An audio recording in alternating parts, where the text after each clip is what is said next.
Welcome to the Moulding Health Show. Our goal is to leverage the wisdom and experience of healthcare practitioners to set you on a path of self-discovery and healing. These insights, coupled with a multidisciplinary approach to each area of interest, should provide an invaluable resource to everyone looking for a better approach to health. In this episode of the show, we speak to Emma Nel about identity development from a counseling psychologist perspective. Emma Nel, welcome to the show. We're really glad to have you on board. Thanks for doing this.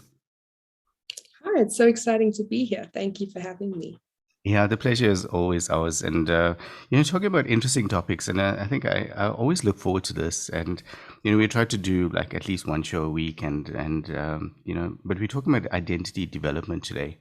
And, a few weeks ago, I actually made a slip up just now, just thinking about gender identity. But we had a show a few weeks ago, just talking about gender identity. So I'm really interested to unpack this with you, and maybe just to kick it off, just tell us, what is identity development? I think when we talk about identity, we first need to maybe look at, identity development. We first have to understand what identity is. And it's actually quite a broad topic, because on one part of identity is our uniqueness. It's the qualities that make us who we are, such as maybe our work choices, our relationships, our values. Those are unique to us. But at the same time, part of our identity, we have many factors such as our gender, our race, our culture, socioeconomic status, maybe our religious affiliation. And that one, it plays a role in who we are as an individual, but it also groups us into a larger collective. So when we look at identity, we almost have this individual component of this is just us and things that make us unique, but things that also make us part of a bigger group collective. So we are unique individuals, but at the same time, we're part of bigger collectives. And that's how we can become groups. Maybe you identify as a Black female Christian mom, or a white male atheist dad. We all have different labels that add to our identity. And then if I want to elaborate on that, I would say identity development is just the process in defining who we are and figuring out what makes us who we are, what we value, and what we want our identity to be. And firstly, I'm very curious in terms of why this is a special area of interest for you. So maybe it would be interesting for you to tell us that. But the other question I had was, is it a new thing? I mean, do you find this coming up a lot more recently? And is that why it's one of your areas of interest? I think firstly, why it's an area of interest is our identity is part of everything that we do. And often when people reach out for help with a psychologist or a counselor, they're often facing maybe marital problems, they're facing problems at work, maybe they're struggling with a big decision, maybe they've gone through something, a traumatic event, and all of these challenges that we face are all linked to identity. Maybe they've made us question ourselves, they've made us relook our decisions, they're making us think, well, who am I? How am I going to make a decision that best sits with me going forward? So I think we can't ignore our identity because it plays such a big role in who we are. I think I especially work with young adults and teenagers or adolescents, and we know that our identity is the most important at that phase. That's when we start figuring out who we are, what we want in life, testing the boundaries a little bit. So I think it actually is crucial in almost everything that we do. So we can't avoid it because it's part of all the challenges that we face that we often reach out for help with. I love how you said that. And the reason, and I've always had this inkling, because I think growing up, it was obviously a different time, and you always knew like people around you, and I always struggled and when I say that, I mean community. You knew what the community was. And we live in a time now where you don't, like most of the time, because you live in a community, you choose a suburb, but, the identity of the suburb is maybe slightly different. Not everyone, are like Christian, or not everyone are Muslim or Hindu, and I thought, when we're planning to have children, and I thought that would probably be one of the biggest challenges is, we grew up and we knew actually if you like the schooling system in Johannesburg surprises me because in in Natal where I grew up, I mean, if you were in that street, you went to that school. It was it was as easy as that. Whereas now you choose, in many respects, you choose I want to go to that school or that school, and I thought that was interesting. So I really relate with what you're saying, and I think it's it's a really really interesting topic. And I'm interested in how you said, with teenagers, how you do, so I'd like to unpack that a little bit, and understand. So, how would you help someone with identity development? I mean, so a teenager would come through. Our daughter she just turned into their teenager years. So, I'm really looking forward to the responses. Sure. I think when we think of identity development, I want to say there's no strict rules. There's no, this is the therapy, this is the approach, this is the technique, because it's technically a very natural process that should evolve through time. We start off as children, we have different challenges, we model after our parents, and we start building our little identities. And then as we become teenagers, we start realizing we want an identity that's separate to our parents. And we start pushing for a bit of freedom because now we can choose who our friends want to be, what hobbies you want to do, what subjects to do, what career choices. You start having a lot more say in your life, and all of that is linked to your identity. So you start pushing the boundaries a little bit, testing new friend groups, new hobbies, maybe trying new fashion styles, hairstyles. It's all the natural process of developing your identity. And it does continue as we go older. But I think often what happens is we face a challenge, like I mentioned earlier, a marital challenge or a challenge in work. And that's when we reach out for help. So often I don't think we reach out for help specifically for identity. We reach out for something else, but then we end up working with identity. So there's a few ways we can maybe work with identity development in therapy. I think the main way is just in the natural process of therapy, discussing values, experiences that have helped shape you, how they influence you today, what you want out of life, your goals, all of that links to identity. Psychologists also offer many assessments, such as career assessments, which you can then analyze someone's personality, their interests, their values. All of this can also be helpful because it's all about the self-awareness, the exploration, which adds to identity development. Because the better we know ourselves, the better our identity develops. And then we can make choices when we face those difficult challenges. So no specific methods, but I think naturally in the process of discussing and working with someone, you would talk about these topics. That's interesting.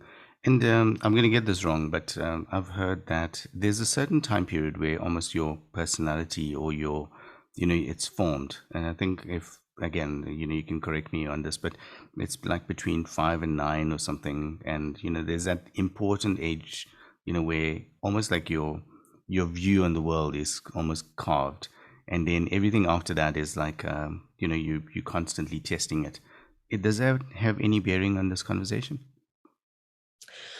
I think so. I think we cannot underestimate how important our childhood influences are on us as individuals, because what we've experienced in life affects how we view the world, how we view ourselves, what we think in relationships. And that's often something we have to work with in therapy. Let's say you grew up with a very challenging relationship with your parents, or maybe you happen to witness a very unhealthy relationship between your parents. And as you get older, you struggle to form healthy relationships. And it's about reshaping those experiences, looking at why you view relationships in that way. And in essence, being able to change that part of your identity, to not identify with forming unhealthy relationships. So questioning where these influences come from, why it's influenced your identity, and deciding, well, is that actually what you want? Is that who you want to be going forward? So definitely a bit of a process. But yeah, I think as children, we are influenced massively, and we see the influences in our daily lives as adults all the time. Okay, so this is probably going to be a difficult one, but we were talking just before the show about the episode with Jeannie Cavey with hypnotherapy, and in that episode, Jeannie mentioned, in her mind, like all grandmothers, because her grandmothers were at the sea or something. So in her mind, like grandmothers are at the sea, or they live at the seaside. And so when if you have a fixed thinking around that, and now you want to break through that identity, doesn't that identity is in conflict with maybe your own family or your own community? Does that not cause identity crisis in its own right? I mean, does that like make you lose the identity? It can be. I think when we are put in situations that don't sit with our morals and don't sit with who we think of ourselves, we sit with this discomfort and we're often pushed in situations where maybe we do something that we maybe wouldn't have done if there was no pressure, or if we were with a certain different group of people. So I think a lot of that has to go back to our beliefs and our values, which are very core to our identity. And the more we act in line with our values and what we believe in the world, the more we are being congruent or in line with our identity. And definitely the more comfortable it is. When we start pushing away, we can feel a bit of an identity crisis. Who does this make me now? What kind of person am I? This is not who I want to be. Yes. Interesting. And when I think of, because we've got two kids or children, and if I had to ask them now, what are your beliefs or what are your values? And I'm sure they're gonna embarrass me, but like, like, is this something that, I mean, like, how do you reinforce that? I mean, I grew up in a Christian background, so we got, Mm, it was reinforced like a lot, but it always came from a biblical, background, like you shall not steal, you shall not. Is that what you mean? But like, and would parents or anyone, with, you know, yeah, with, youngsters growing up, how do you enforce that? How do you, or enforce is probably the wrong word, but how do you help maybe them with their still. beliefs and values? I think with parents, the biggest thing is to be the role model and to lead by example. Children pick up absolutely everything. And when we try and force things or tell them what to do, that can result in maybe more defiant behavior or trying to actively not listen, not necessarily out of, naughtiness or anything like that. But when we truly lead by example, that's what sticks with children most. And then they'll take on those values as their own. Okay, interesting. So there's no like a prescribed time or day that we need to sit down with them and say, actually, let's go through the values and beliefs. It's just like a natural progression of how life works. As you grow with your children and you face different challenges, maybe you have to make a moral decision or such, or you have a fight with your partner. In doing all of that, your values are coming through, how you talk to your partner, how you make decisions, things like, we don't want to go see a friend today. Do we just call in sick and pretend and not go? Or do we follow through in our commitment? So all of those little actions you do as parents install those values, because your children start learning, well, that's how things are done, and they model after you. Hmm. It's so interesting, hey? I mean, I mean, human behavior is pretty interesting at the best of times, and I think that's why, in many ways, my wife's a psychologist as well, but in many ways, I'm quite envious of psychologists because you get to peel back that and understand how people work, which must be amazing. The different story, because it's not TV. These are real people, Mm, real stories, and they're coming with real problems. And the reason I'm saying that is, we grew up, when you grow up, I mean, unfortunately, sometimes you don't have a choice, whether it's a single parent or whether it's, mm, abusive relationship. And there's certain people that almost transcend that, that environment and become mm, almost contrary to that. And I think, in view of this topic, identity development, I just wonder, how did they develop that different sense of identity? And I still go back to my question, like around, because at that point they almost like leaving their own identity, if we say that was caused by beliefs and values, and they almost assuming a new identity and they're on like a different path. mm. Is that what you find like with patients and and in your practice? think it definitely does happen. And in many situations, it would, depending, of course, on the circumstances, something we might want for someone, if they've witnessed an abusive relationship, to break that pattern and not abuse their future partner. I think in those scenarios, it takes a lot of self-insight and self-awareness. Not everyone is always aware of these patterns. And that's where, to really form a well-formed identity, we need to be aware of ourselves and aware of things that happened to us, what's affected us, and who we are as people. So if we're aware of things like that in our family, and we can see how the effect it may be left on us in that family, with that knowledge, then we can make an informed decision to actively not do the same thing, to actively break that cycle in essence. Mm, okay. And there's no like triggers around it, right? I mean, people either at some point decide to do it or they don't. And I think that's the complex nature of human behavior that we spoke about.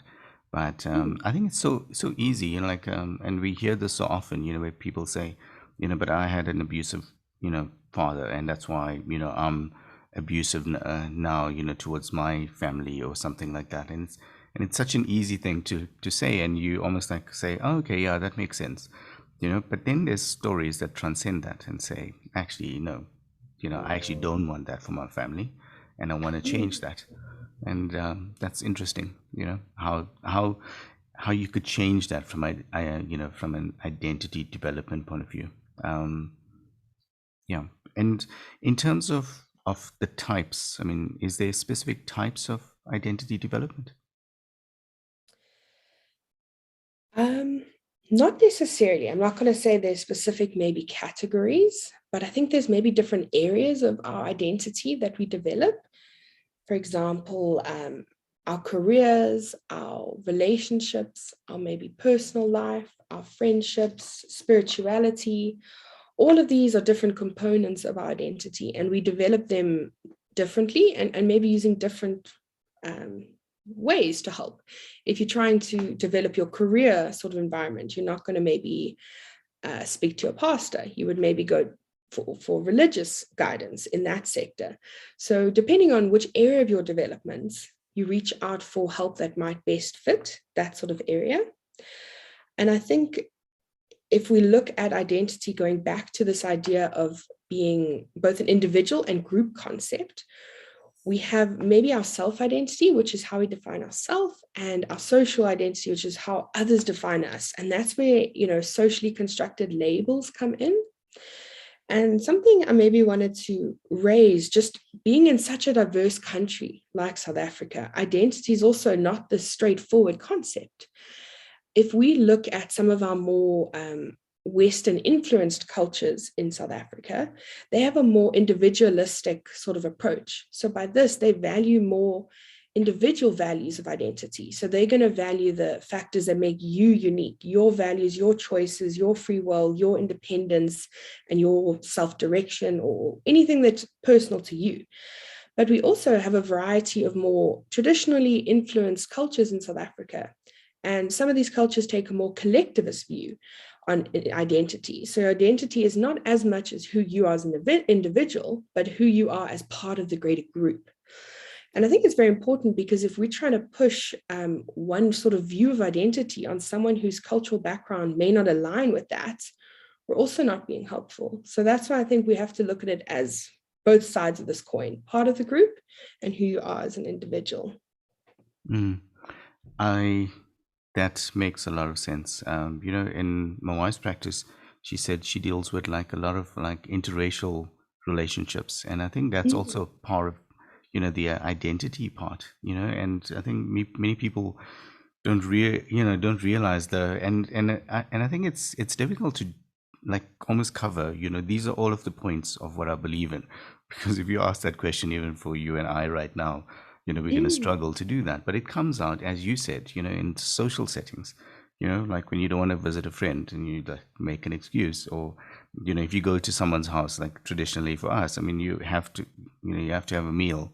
It's almost like disrespectful if someone doesn't offer you a meal. It's like stuff like that. And if your culture is slightly different to that, then it's always going to be that conflict. And I think with, with in that scenario, it's like, as you're speaking, I'm just thinking, that's like a sense of identity as well. That's like you almost creating your own identity in your own like family, because now that's what you almost take to your children, and that's what they get brought up with. So very, very interesting. I like what you said previously as well around the self-awareness, and it's Mm. something that we had Charles on, and Charles Malanga, and he works in a psychiatric day clinic or hospital, and he was saying the same thing. He was saying when clients come in, the first thing they almost like try to teach them or help them with is the self-awareness, so that they know how, like, what do they want, what don't they want, all of those things, and then going from there, and expanding on the therapy. But I thought that was quite interesting. And I think from the perspective of people, I think we probably need more work around that because most of the time we don't really know, eh? It's like, and that's why we choose the careers. You mentioned, careers, but that's why people choose the careers that they want to, because they have a certain, and the favorite one is attorneys. Attorneys have a certain way, because you watch all of these attorney programs, and they all Mm. look so sleek and cool. And, when they actually become attorneys, most attorneys that I know like hate it because they have to do so much of admin. And they say, like, if I knew it was so much of admin, I probably wouldn't have done this. Um, but it's interesting how you said that. Um, is there certain methods, though, that you help clients with, or from an identity development that someone can be helped with? Because you mentioned various aspects, and I like that because, I like the aspect of like careers, friendships, spirituality, maybe even family. Are there methods around this? Maybe not necessarily methods, but I think sometimes skills that we try and instill or help with. I also work with a lot of couples, and I think identity does play a huge role in relationships. What are your expectations for the marriage? What do you view the gender roles to be like? All of this plays a big role in relationships. So, and I think part of that identity is building their self-awareness and what do they want their marriage to look like? What sort of expectations do they have for their partner? And then it's also about building that communication, because if you want to then take that growth, your identity growth in terms of what you want and your self-awareness into an area where, such as your relationships, you need skills such as improving your communication with your partner so that you can let them know what these expectations are. Otherwise, we don't really work if we don't tell people what we expect. It doesn't go well.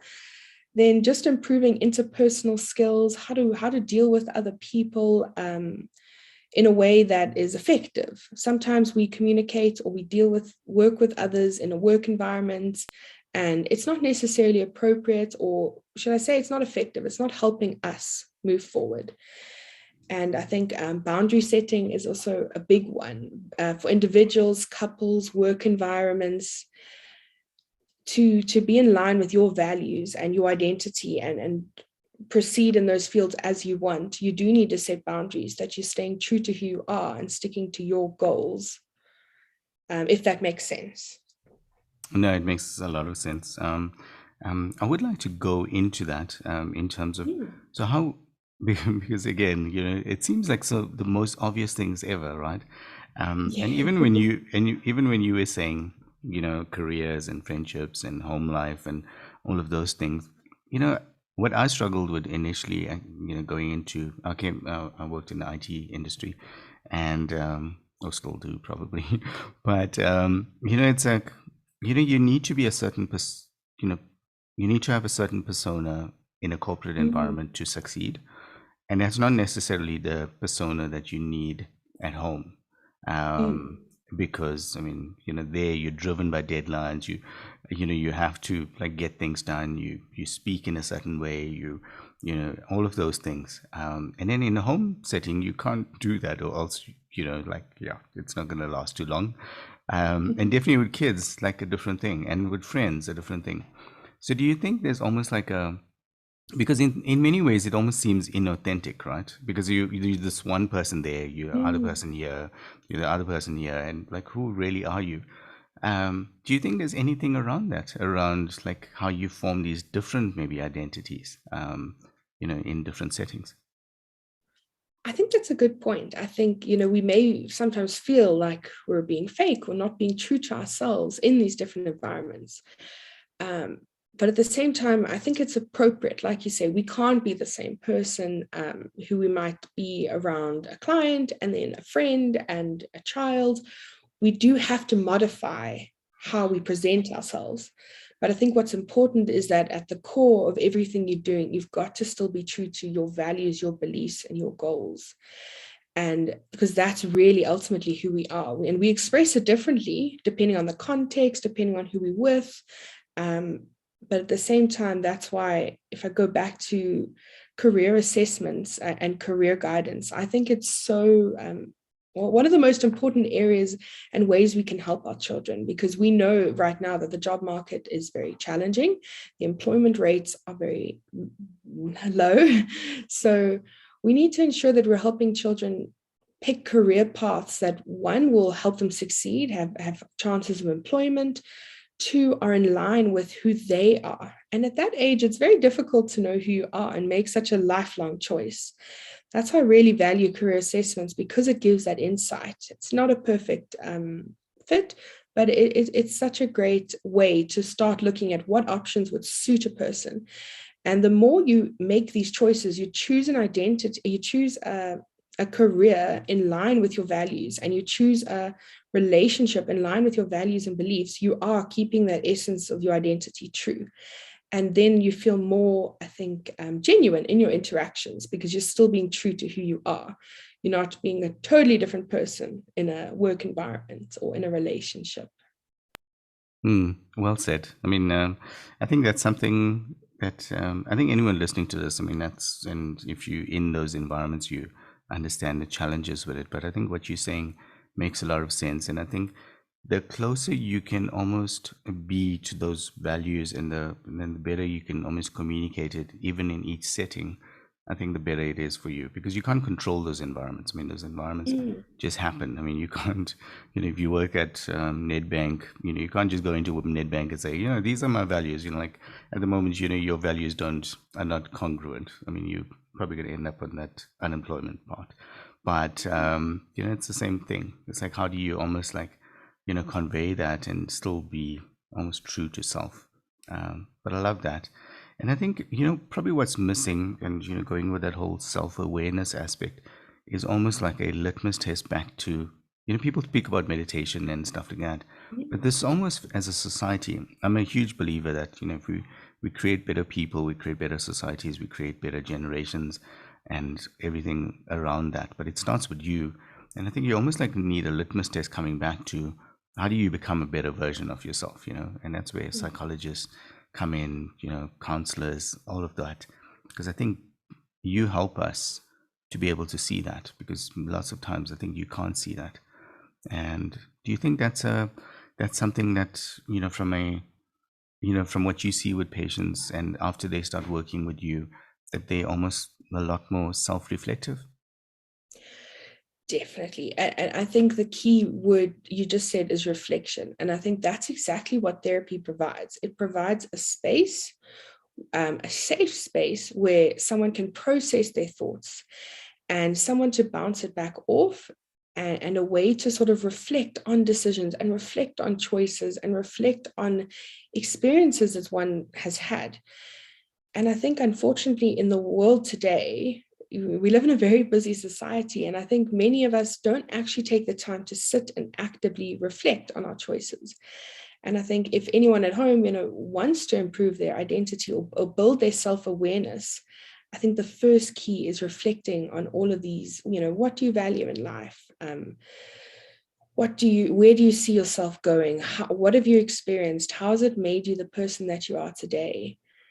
Of course, it's very helpful to have a professional guide you with that. And I'd always recommend that. I think it is very beneficial, because many South Africans in this, there's a lot of trauma that we see in this country, and we've all been raised in many adverse situations, which make it particularly difficult to reflect and to examine our life because of the trauma that many of us have experienced. So it does help to have a professional guide you through it. But ideally, you want to learn that skill and you take it outside of the therapy room and implement it into your life so that you're constantly building your self-awareness. Mm. Yeah, I think, I mean, I can't emphasize that enough. I think the problem though, and again, this is more an economic thing, and Mm, also an availability thing, is I don't think there's enough psychologists, firstly, and I don't think, most people um, can actually go to psychologists from an economic point of view, and I think there's definitely a space for having more psychologists, to help people through it. Like I'm a firm believer in OT, having more occupational therapy in schools, I think would be amazing, for children. definitely. And the same thing, like what you're saying now, is like, maybe helping teenagers. And I think certain schools are doing it. I think, life orientation, but it's almost like working with each child individually and helping with that self-awareness thing, because if you can get the self-awareness and you can get the reflective nature going, I think then people start making better decisions. But Mm, often, you mentioned like career counseling and or careers and how important that is. I absolutely agree. I mean, because that gives you your identity, right? I mean, if you're an IT person, you have a certain identity, like, and there's a certain reason you chose IT, as an example. Like this, there's a certain reason you chose psychology or being mm. an engineer or civil engineer or something like that. Um, yeah, so that's interesting because that leads to identity in many ways. Um, which almost makes me think, so do you think identity is a fluid concept? Because almost like you always like, when you're a teenager, you're almost building up that identity. But when you start working, because as I said that, that definitely there's an identity with a profession, like dentists Mm. behave in a certain way. Or that's why that's why there's a norm, accountants as well, like they Yeah. have this almost stereotype, but the stereotype you could argue is an identity. Is it, Mm. do you find that as Yeah, well? work identity or corporate identity. Um, yeah, I agree with you. I think identity is fluid. I think we are fluid human beings and we constantly have new experiences, new challenges, and we want to grow. I think if we become too rigid in who we are, we actually holding ourselves back. We want to remain open to new experiences, grow with new challenges.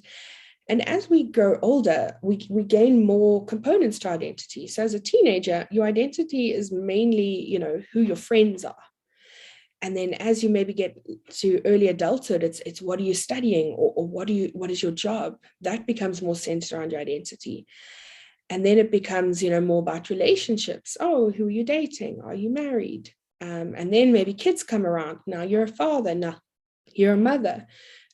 So your identity does change because we add these different components as we get older and we become more multifaceted. I mean, eventually you might become a grandparent. Many different roles we take on in life, and identity should flow with that, but staying true to who you are at the same Mm, time. okay. Um, I'd like to go into the teenager aspect now because you said that was, Mm, one of the key ones. And my wife's uncle, he's in the USA, and he's actually very he says, very critical, like as in, he likes that critical nature. He always criticize, mm, stuff, and he comes from a political background as well. And he always says, like the one saying that he had was like, and I hope I don't get this wrong, but it was like kill the father or something, where you almost like you have to almost break out of yourself in order to mm, form your new identity, or else you're always stuck in this identity of, whatever you were brought up with, or your father's identity. Is there any is there any almost correlation between what we're talking about now? I mean, is there, and mm. teenagers, as you mentioned, is a key part. They're rebellious and they want to break out of something or form their own identity. Is that part of the process of like almost creating your new identity? Definitely. I think it's often parents don't like this phase, but it is very natural. For many years, your children are wearing the clothes that you've bought them. They're following the religious values that you've installed. They're following the school guide that the school enforces. They're playing with maybe friends that you've introduced them to. Maybe you've got friends with the parents. They're doing hobbies that maybe you've paid for or you've chosen for them. which is absolutely fine. That's a great part of their life. But then eventually they get to a point when they start realizing, well, maybe mom and dad don't do it the best way. And they start looking, or other parents do it this way, and my friends are doing this. And they start separating from their parents, and their parents' opinions start mattering less to them, and they're more worried about their friends' opinions. They're more worried about what everyone else is doing. And it's very natural, because as they go through that process, they will test the boundaries a little bit, and they'll try things that are different to maybe their family. But through that process, sometimes they realize that actually they did prefer the way their family did it, or maybe they want to make slight changes into how they do it. But they sort of make sense with it. They try these new things and come back to what's a bit of normal, what they're used to, and find somewhere in the middle. And in doing that, they feel like their own person. So it is a very important part of their development. Mm. And for children that struggle, with friends, I mean, because that seems to be a common thing as well. You struggle with from a social point of view and stuff like that. Mm.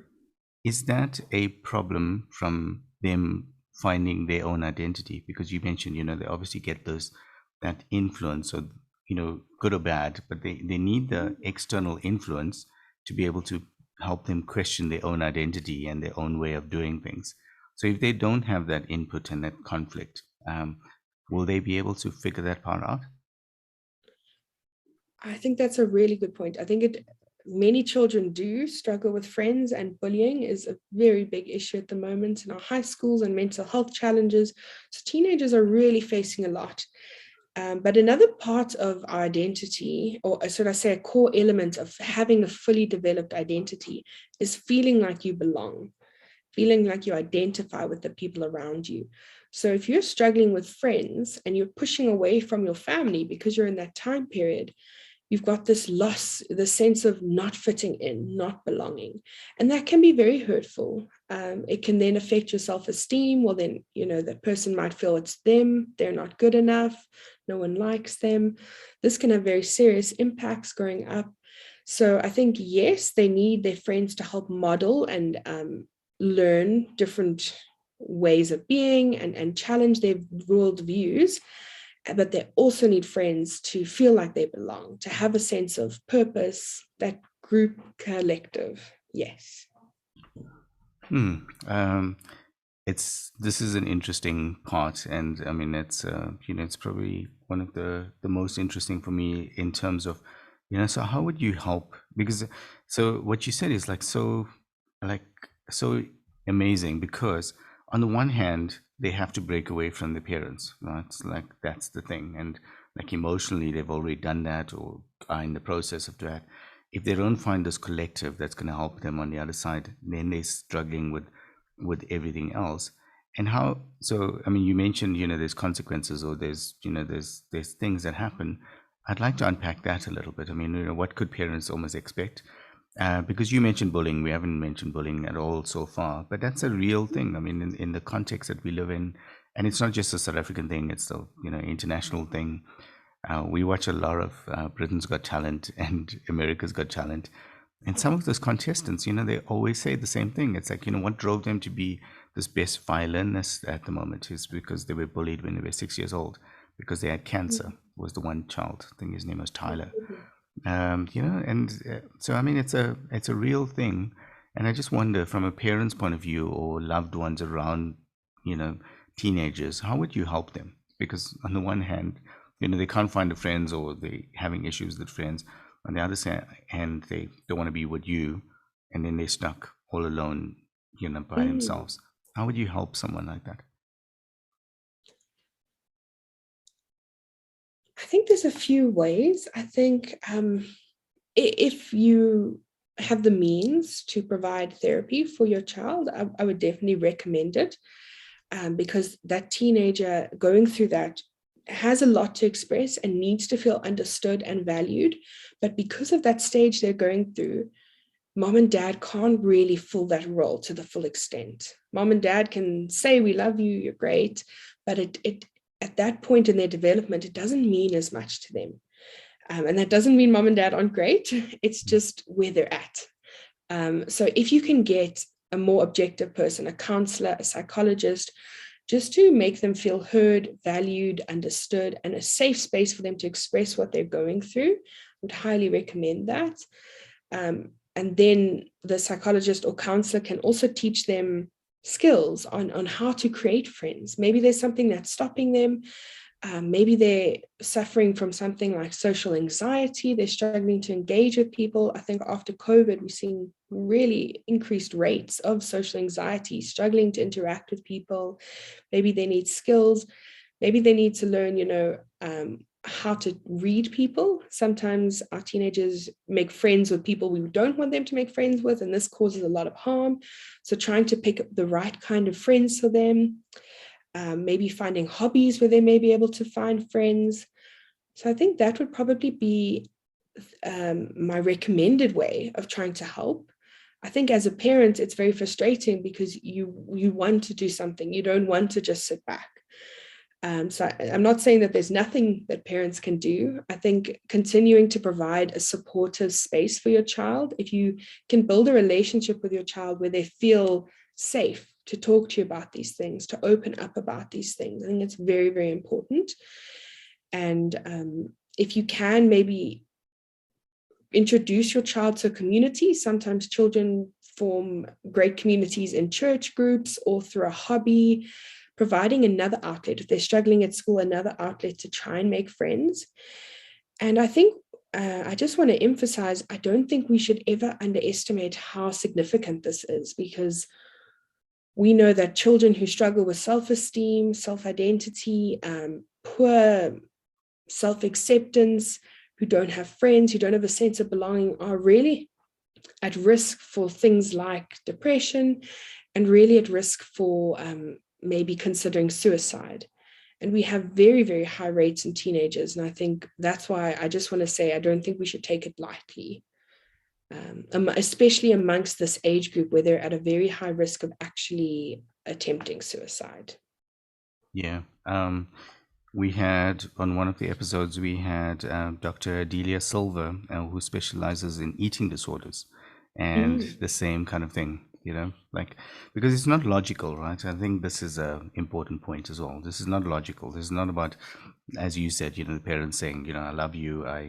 You don't, you're not wanting for anything. You're going to the best schools. You're going, you have the best right now. It's not about that. It's that emotional level, and how do you fill that? And I think what you gave us was very tangible. And if I think of my childhood as well, is, we were, as I said, we were quite religious. And so the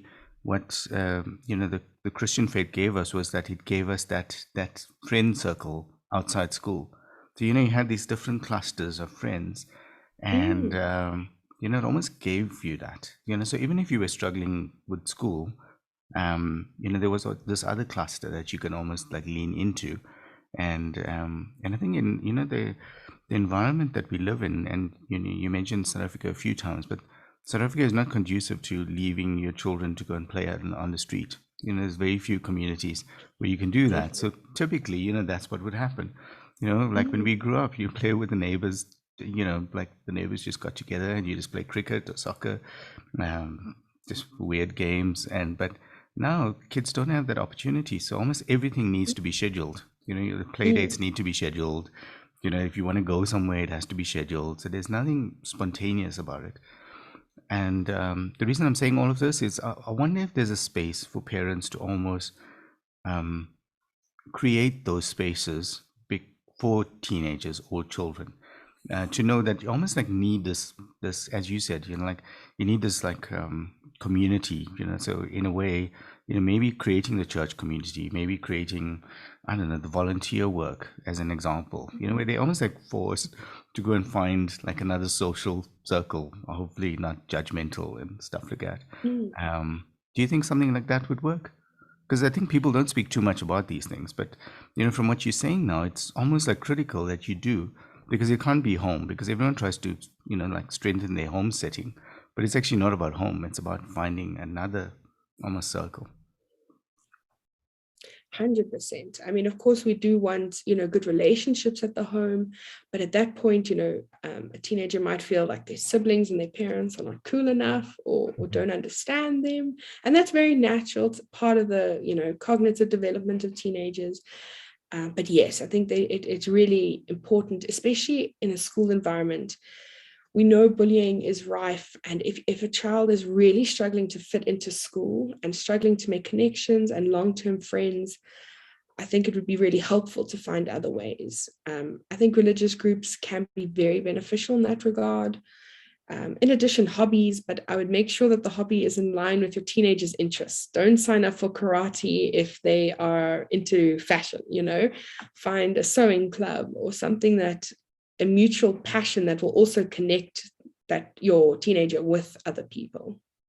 Yeah, no, agreed. I mean, I think we had, we had a session around career counseling, and in that episode, I was like, I was saying something to the effect of, there's so many jobs in IT and engineering that seems to be unfulfilled.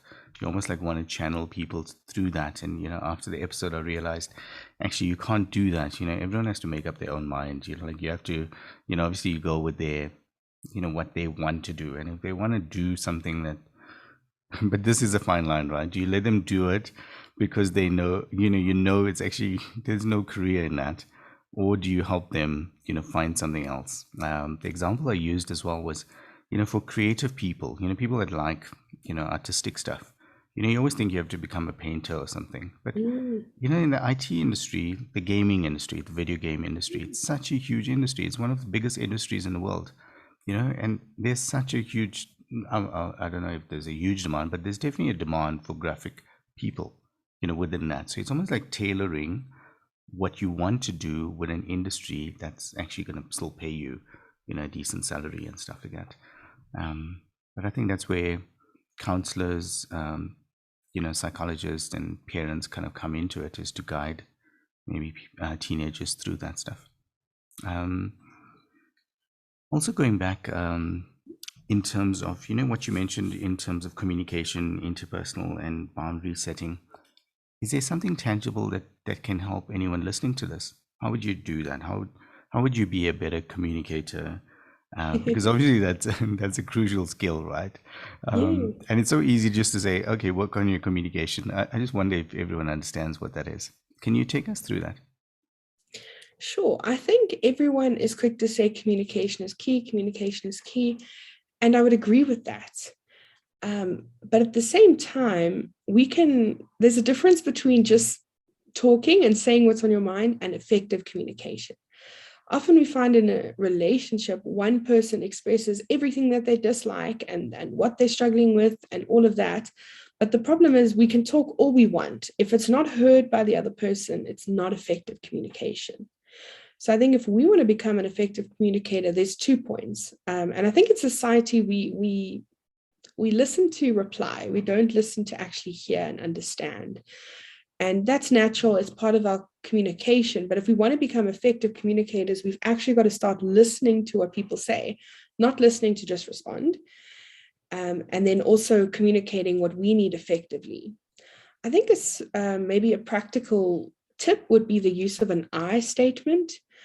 Often if we want to communicate something to someone that's maybe offended us or affected us, if we sort of take an approach, for example, if I say, you make me so angry when you don't respond to my text messages, that is going to elicit defensiveness from the other person because they're immediately going to feel like, I do respond. They're going to feel personally attacked. But if you change the way you phrase that sentence, and instead of focusing on what the person did to you, but focusing on how it made you feel, you can elicit a completely different response. So if, for example, you rather say, I feel really hurt and ignored when you don't respond to my texts in time. That slight change of focusing on the I, that's why it's called an I statement, and you're hurt, the other person is more likely to feel, oh, I'm sorry, that wasn't my intention, and more likely to elicit a more positive reaction. So I think that's a big one when it comes to communication. And then, yeah, I think we all want to be heard and understood, especially by our partners and the people near us. But are we actually listening and understanding our partners? I think that's really key. I like that. The one I struggled with when I first met my wife now, was always sending a message if I was going to be late. And it was just a common courtesy thing. And I think you get Mm, used to not doing that, obviously. But yeah, it was just as simple as just a kind gesture. Like just to say, mm. I'm going to be late. You don't have to wait up, or you can carry on having supper, or whatever that was. And really had to get that drilled in, but I think I eventually got it. And from an interpersonal point of view, the skills around that. I think, and it kind of goes back to communication, but if in a long-term relationship, if we want to get on with each other and we want to have a productive relationship, a happy, fulfilled relationship, you need to communicate your expectations to each other. Um, if you know what is expected, for example, like if you knew the expectation is a text if you are running late, then it's something that you can be aware of, fulfill, and then both partners feel happy and fulfilled because that need was met. So we all have so many different needs and expectations, but often we don't ask our partner or tell them about it. Then they don't meet it, not because they're trying to hurt you, but they didn't know of that expectation. And then we're upset because they didn't do what we wanted them to do, and we didn't actually explain it to them. So I think expectations is a big one, because that will influence how we treat each other. And if we're treating each other how we want to be treated, both partners benefit from that. So I think that would be my biggest practical tip. And especially for couples who are considering marriage, you find many couples are already married and they haven't discussed who will handle what roles in the house. What are their expectations? And there's no wrong view on expectations. You get, of course, there are people who still are very more traditional in their views, and you get people who are more modern or less traditional. Absolutely nothing wrong with either way, but you've got to be matched. You can't want a stay-at-home wife and then want to marry a businesswoman. So find people who have the same expectations as you and discuss it before marriage. It will save a lot of heartache later. Well said. The one I remember, when it around relationships was, and again, this might not have any psychology bearing, but it was like, the thing that you actually almost admire or like is the thing that irritates you the most. Like, so if you like the fact, with your example now, if you like the fact that, she was so independent, because she's a business owner, and Mm, but inherently in your core beliefs you believe that your wife should stay at home. It's like the thing that attracted you, like that you think is cool, mm, is the thing that actually you hate, like in 5 years or 10 years. So that's the way I relate to that part. The other thing I find which is amazing, is like, where people are married for 10 years and they don't even know what their partner earns as a salary. mm, And I find that's like so amazing. It's like, how would you like have, one of the most, the closest and most intimate relationship and still not know some of those things? But yeah, it seems to work. So it's, obviously it probably has other connotations that come up and stuff like that. But I love those 2 points. To close off on the boundary setting, because this is such an important one. I do want to speak about expectations just now, but boundary setting, how would someone do that? I think boundary setting also, like communication, we need to make sure that we explain our boundaries to our partners, but at the same time that we respect our partner's boundaries. For example, if it's very important to your partner to have a certain bedtime routine, they need a certain amount of sleep, it would be important that you respect that. You don't then force them to watch a movie late with you. Often where we see boundaries is in conflict. One partner may feel that when they're emotional or when they're upset about something, they need space to process it. But another partner might be the kind of person who wants to talk it out right now, and not go to bed unhappy. both of those people are right. Well, no, I don't say right or wrong, but both of those are perfectly fine ways of wanting to deal with conflict. But you're going to have to find a middle way in respect, because if you're the kind of person who wants it sorted out now and your partner doesn't, you also need to respect their space and boundary, just like they also need to respect your need to resolve it. So I think we see boundaries also in many different areas, also in terms of who has access to certain passwords, what is okay in the relationship. Is it okay to talk to friends a certain way?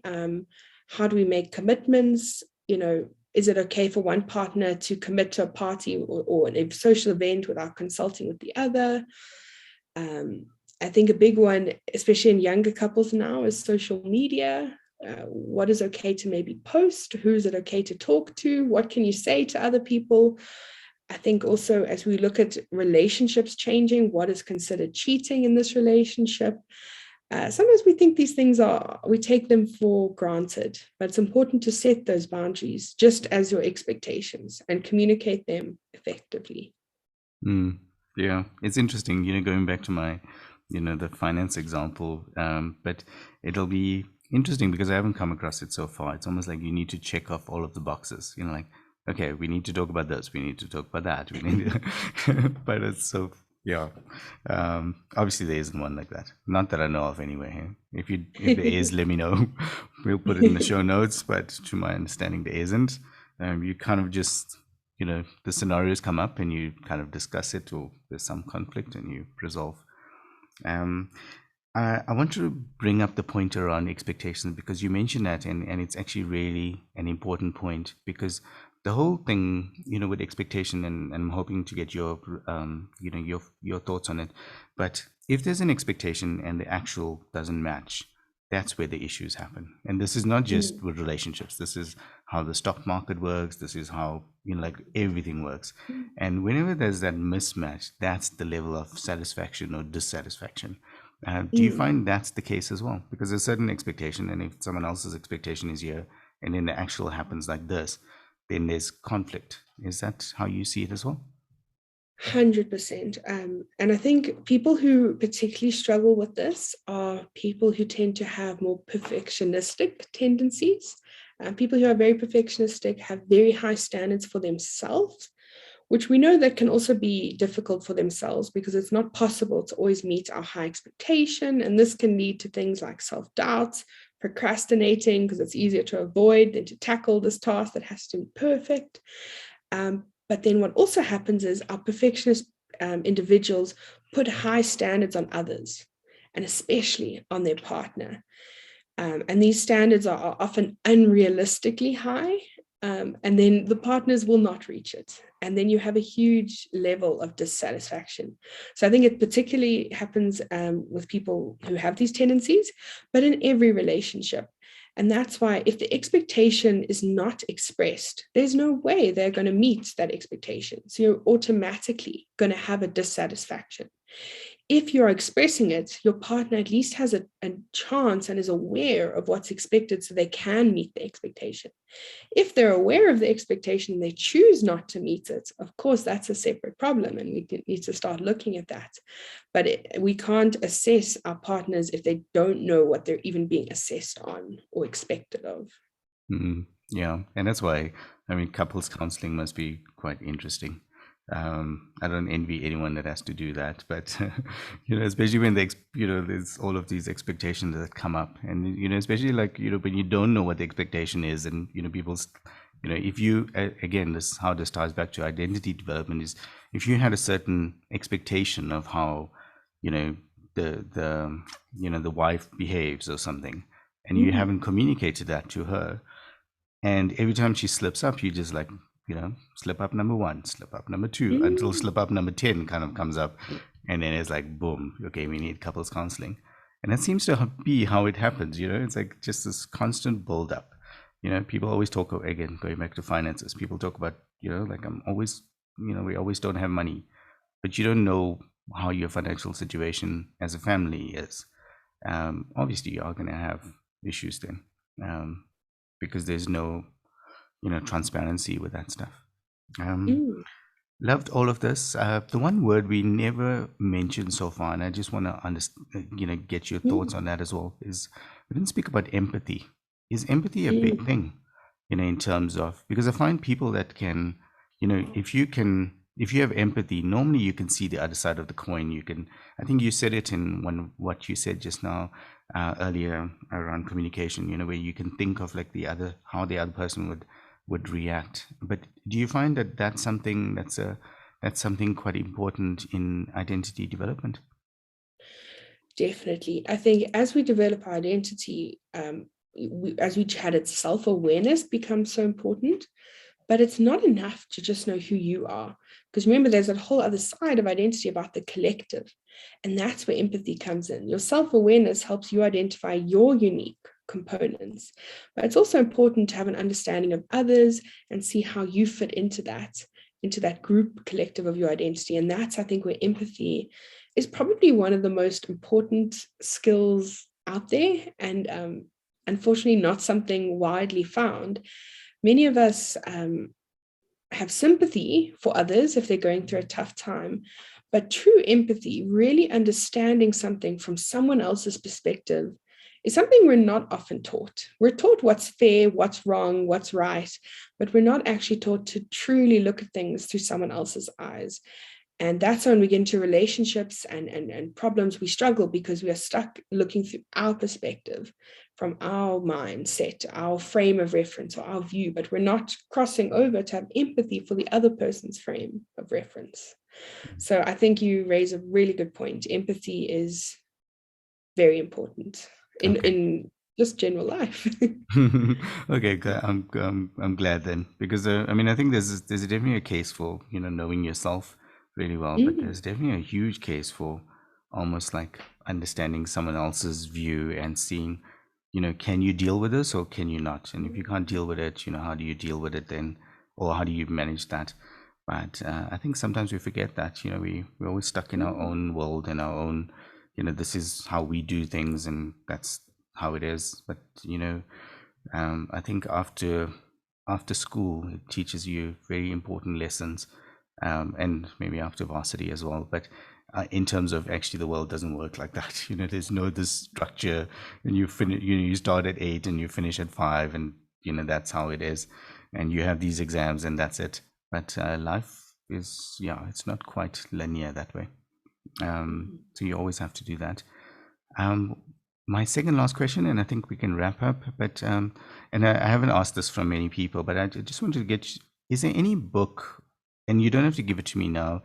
We can add mm, it in the show notes later on. But is there any books around this topic of identity development that you kind of came across, and you almost mm. like would say, like maybe go and read these books or this book, and you'd actually get maybe some of those coping mechanisms that we spoke about.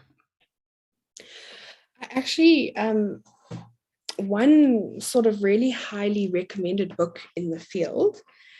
Um, it's quite a very old book. I've got it actually right here, by Oh Viktor wow. Frankl. It's Okay. called Man's Search for Meaning. Very old book, old English, things like that. But this book looks at someone who's been through the concentration camps and then how they found meaning in that. And I think what's closely linked to identity is our sense of meaning and our sense of belonging. And books like this, there's a few books from people I think The Choice is another one, someone who also went through the concentration camps and then became a psychologist. Our sense of meaning and our sense of purpose in life is so closely linked to identity. So books like that make us think of the deep parts of life, make us think Mm. about meaning and death and things like that, which are really good for our self-awareness, our identity development. There's also a nice book called The Gift of Therapy by Irvin Yalom, I believe. I will check that name. Okay. Also just on the power of therapy and self-reflection. So yeah, there's definitely many books out there. But I think as we know, when we go into, an exclusive books and see the psychology, there's a lot of self-help stuff. And I'm not Mm. saying that it doesn't have credits or merits, but it can be difficult filtering which ones are the most sort of beneficial. I'm glad you mentioned those three. The one that I'm currently reading is called Ikigai, and it's based on this Mm, Japanese philosophy, of like, and it's actually really good because like they speak about what you just spoke about in the episode around community and finding your identity. But they spoke to these people that are over 100 years old, and almost all of them, said, they have to find the sense of belonging, this sense of community. And if they do that, and more than that, is find that purpose in life as well, which is what you just said mm, now, is because in a Japanese culture, there's no word such as retire. And I'm a firm believer in this. I don't believe in that concept because, mm, like, if you love what you're doing and it has meaning for you, you just keep on doing it because it's not really work. And mm, I met many psychologists that say the same thing as well. They enjoy so much of the stuff that they're doing, and because they're helping so many people, that they can't see retirement as a certain. I mean, they'll obviously decrease the workload, but they seem to say that they'll probably do this for a longer period of time. So love that. Love the references. My last question. I think this topic was amazing. I think it's like sorely needed. I think, and I think what you unpacked for me definitely is the whole teenage aspect and how identity development, um, why it's so importantly, and how possibly we can help teenagers. You definitely gave me some insight around that. So I love the whole conversation. But is there anything around identity development that you thought I should have asked you, but I didn't?